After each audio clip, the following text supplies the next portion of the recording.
Hey everyone, welcome back to the channel. Today, we're diving into one of the most important yet often overlooked conflicts of the 20th century, the Korean War. While some people call it the Forgotten War, it had a massive impact that shaped East Asia and the Cold War as we know it. By the end of this video, you'll have a deeper understanding of why this war broke out, the key events and strategies, and the lasting consequences it had on the world. Let's get started.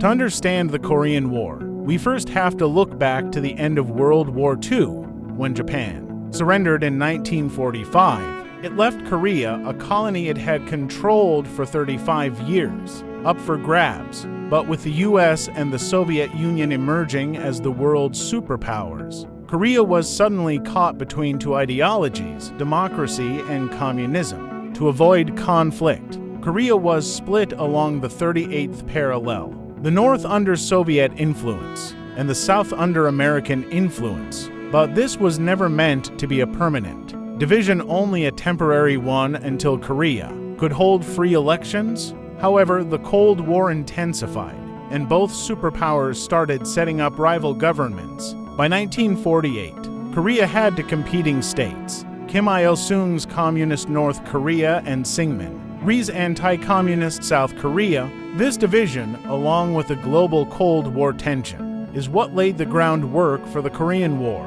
In 1950, the North invaded the South, hoping to unify the peninsula under communist rule. On June 25, 1950, North Korean forces, backed by Soviet-supplied tanks and artillery, launched a surprise invasion of South Korea. They pushed south with overwhelming force, capturing Seoul, South Korea's capital, within just a few days. In response, the United Nations, led primarily by the United States, organized a coalition to defend South Korea. President Truman saw this as an opportunity to contain communism, a key part of the U.S. policy during the Cold War. The UN forces, mostly American, landed in South Korea by late summer. The situation looked bleak for the South Korean forces, who were pushed all the way to a small defensive zone known as the Pusan perimeter in the southeastern corner of the peninsula. But the UN forces dug in, held their ground, and began to push back the North Koreans.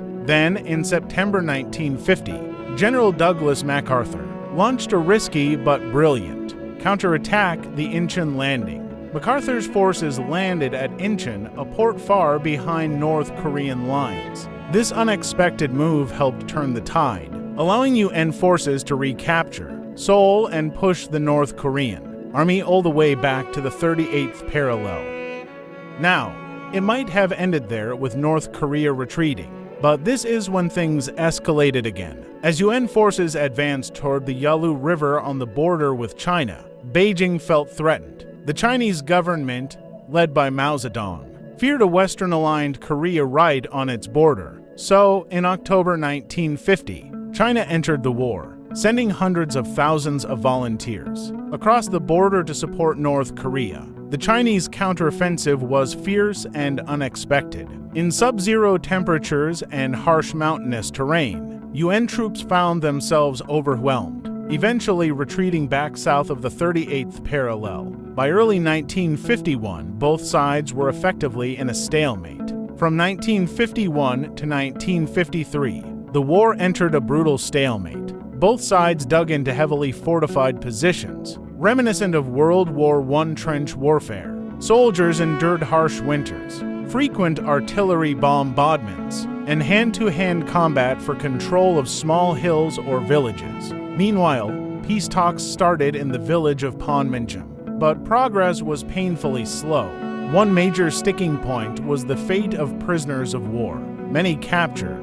North Korean and Chinese soldiers didn't want to return to communist rule. Eventually, after 2 years of negotiations and countless lives lost on both sides, an armistice was signed on July 27, 1953. The Korean War didn't result in a clear victor. Instead, it led to an armistice, which left Korea divided along the 38th parallel, where it remains to this day. The Korean Demilitarized Zone DMZ is one of the most fortified borders in the world.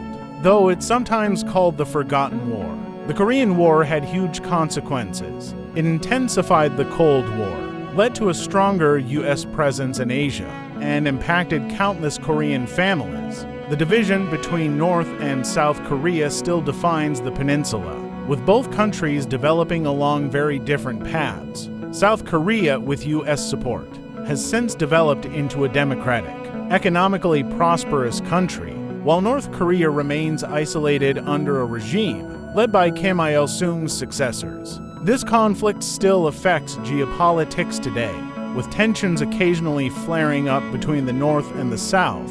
So, why does this matter to us today?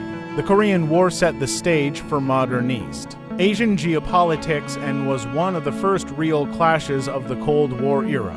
It's a reminder of how ideological divides can reshape countries and lives. If you found this history valuable, make sure to like, subscribe, and hit the bell icon for more content like this. Thanks for watching, and let me know in the comments what other historical events you'd like to learn about.